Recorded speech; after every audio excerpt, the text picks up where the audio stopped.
Deux Rois, chapitre 21.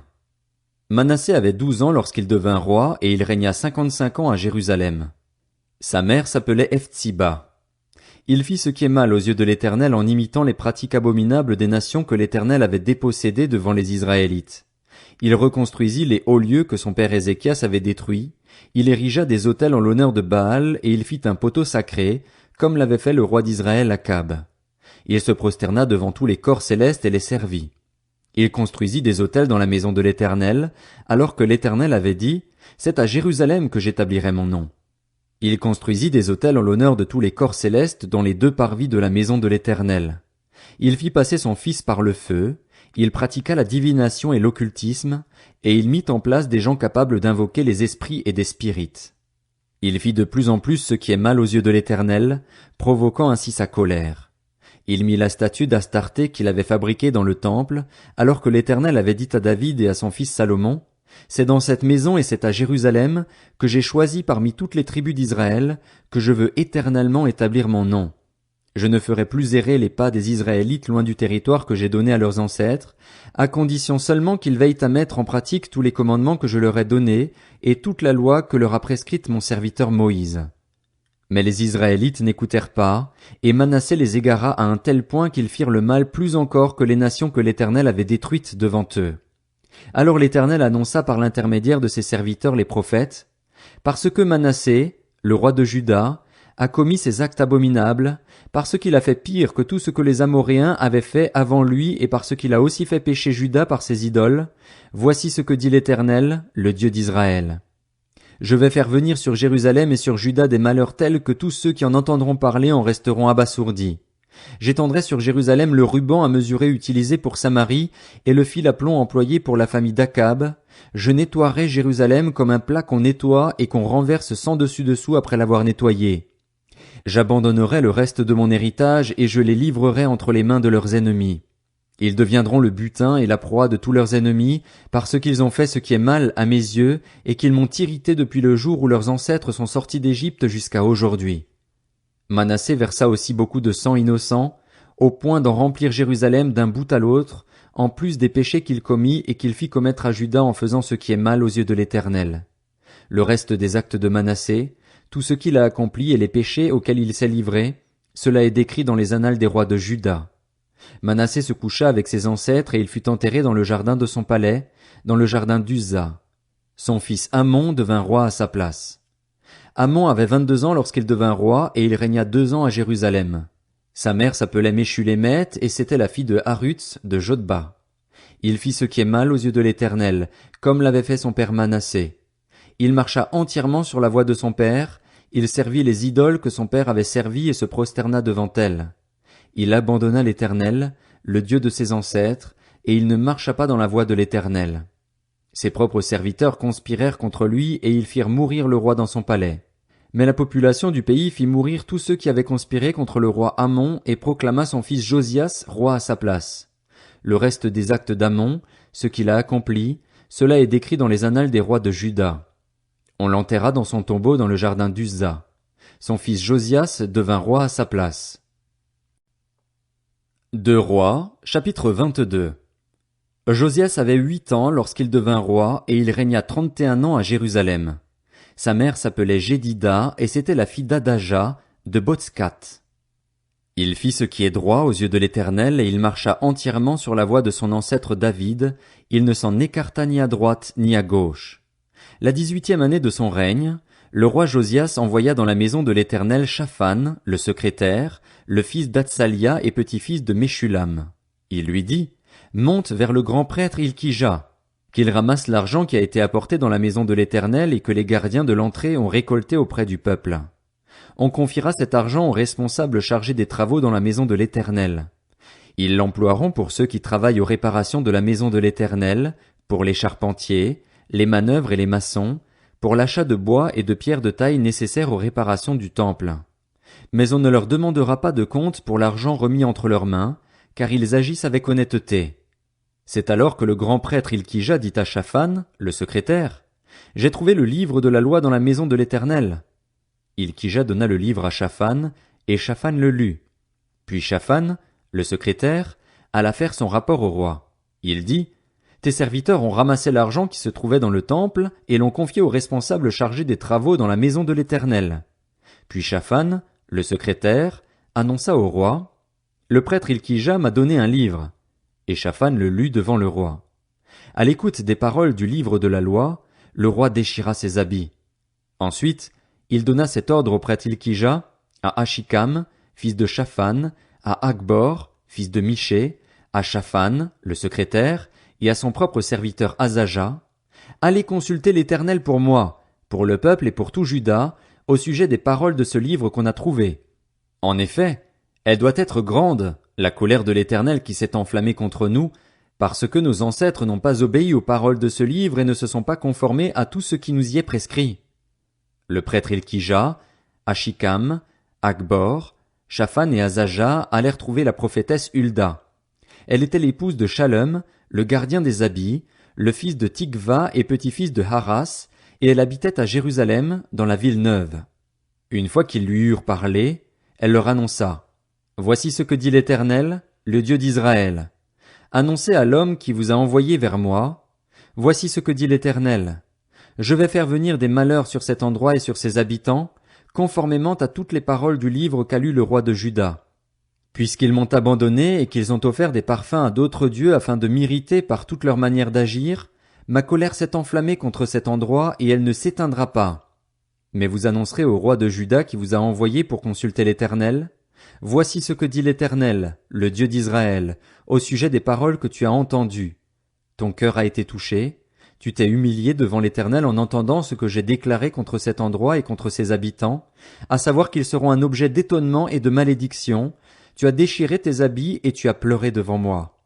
Eh bien, moi aussi, j'ai entendu cela, dit l'Éternel. C'est pourquoi je te ferai rejoindre tes ancêtres, tu rejoindras la tombe dans la paix et tes yeux ne verront pas tous les malheurs que je ferai venir sur cet endroit. Ils rapportèrent cette réponse au roi.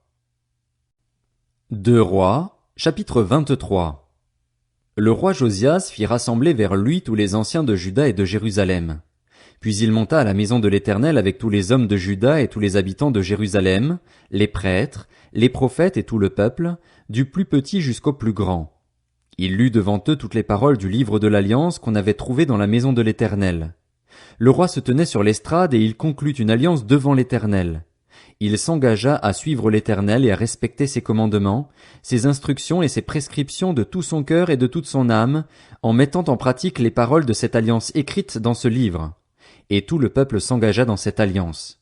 Le roi ordonna au grand prêtre Hilkija, aux prêtres adjoints et aux gardiens de l'entrée de sortir du temple de l'Éternel tous les ustensiles qui avaient été fabriqués pour Baal, pour Astarté et pour tous les corps célestes.